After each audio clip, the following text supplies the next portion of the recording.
So today is the 19th of July 2015, and this video is about reversed cards, but the information I want to give you I think is new. So this is about reversed cards, and especially if you wonder whether you should use reversed cards, even if you don't use them at the moment, but you think maybe you should. Or if you do use them at the moment, but sometimes wonder what to make of them.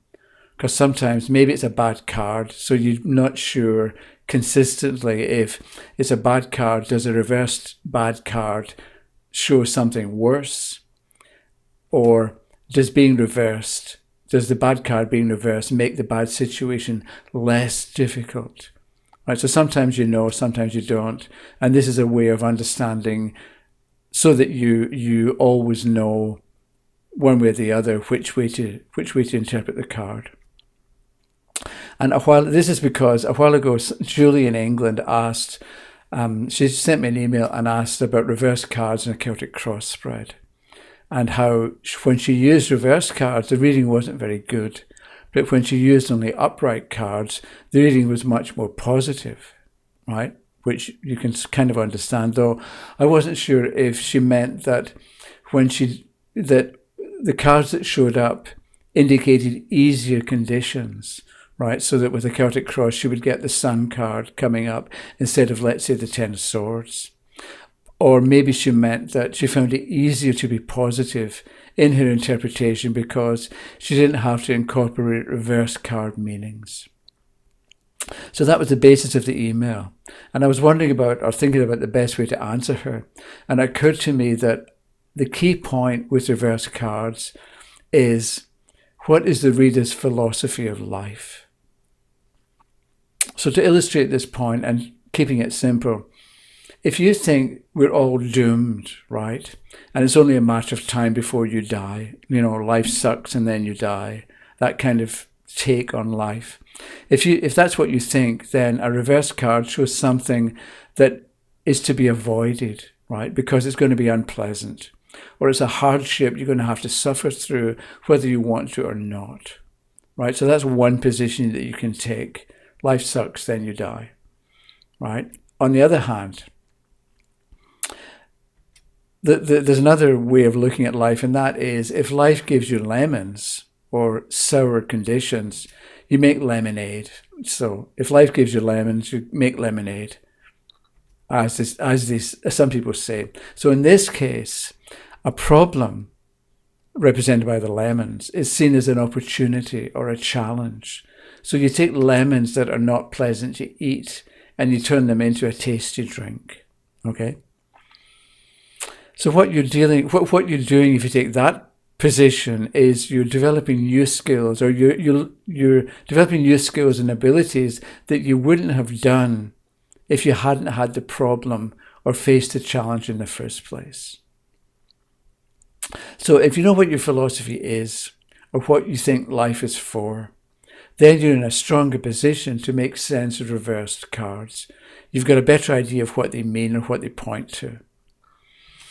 And when it comes to what's the answer to what is life or what is life for, it's not like there's one correct philosophy of life and you have to have it.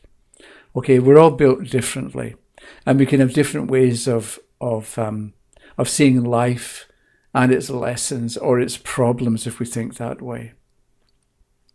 It's not like there's only one right answer, because different people have different takes on life, and all these different takes can be equally valid, although some are maybe more comprehensive than others. At the same time, your philosophy of life and what you think life is for, this can change and develop as time passes, or as you have more and different experiences. So what you think a month or two from now, let's say, doesn't have to be the same way that you think today. We can change your position. And I think we should also remember that some people change faster and more easily than others. So if you're slow to change, it's just the way you're built, right? It's not necessarily some defect or fault in you that you have to correct. So if you come up with a philosophy that is that you wish later you had a different one, that's not what's really going on. We're built differently, and we're built in a certain way, and we can do certain things with it and not others. So let's say someone asks you, what's the purpose of life? If you don't have an answer, then I think you'll find it harder to deal with reverse cards. And this is because, for example, you sometimes consider that a bad card when reversed is worse. But at other times you think that a bad card reversed, even if it's the same card, maybe in this case it shows an easier situation, even though there's no real reason for your change of interpretation.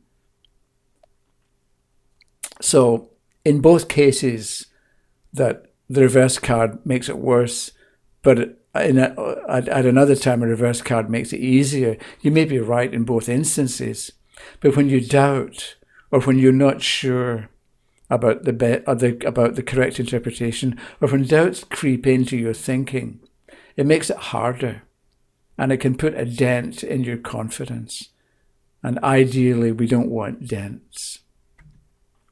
So I think the solution is to think about why we're in life and come up with a point or two that we can be comfortable with.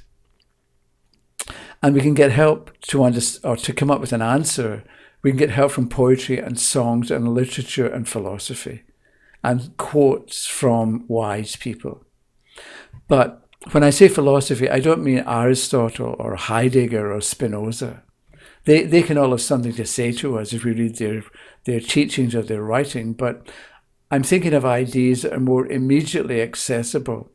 And I'm thinking of Pink Floyd and one of their songs called Time from the album Dark Side of the Moon, where David Gilmour sings, and these are words that struck me in 1973 when the album came out, and it was kicking around on a piece of ground in your hometown, waiting for someone or something to show you the way. That struck me in 1973, so that instead of applying to Jordan Hill Teacher Training College, I decided one night I was going to leave Scotland. I was going to get the first job I could find anywhere in the world, and I ended up going to Switzerland. But this idea of kicking around, because there's lots of time and you have time to kill today, that's what people do. They wait around, and we may do it ourselves. But the question is it really a good way to live? It might work out okay in the end, just waiting around and waiting for a sign, but it's kind of passive and submissive, and it's not that dynamic, even though we're all capable of dynamic actions. Because later in the song, the words are, hanging on in quiet desperation is the English way. The time is up, the song is over, thought I had something more to say. And I imagine that we can all relate to those words. So when we get a card that shows a difficulty, or if you get a good card that's reversed, what do you say? If you remember the idea of hanging on in quiet desperation, and you say, no, that's not going to be my philosophy. I'm not going to hang around waiting for somebody to show me the way. I'm going to look at this reverse card and talk about what can and should be done to overcome the problems shown by the card, or to get out of the difficulty that the card shows, or what action to take so you don't remain stuck or on the receiving end, if that's what the card shows. So your philosophy and what you think life is for and what you think life can be, that your philosophical position produces a particular answer. On the other hand, if you believe that we get our reward in a future life, or we get our reward in heaven, and in the meantime you just have to put up with it, there's nothing you can do with whatever it is that you're faced with. So a card showing difficulty, or with a card showing difficulty or a good card reversed, you talk about having to be patient and let time take its course and turn the other cheek. And your good efforts are going to be rewarded later, so you shouldn't really expect benefits today or tomorrow, and so on. That's your position, and that's your way of interpreting the card. And you pass on good and useful thoughts to the questioner, but it's a different approach to a difficulty.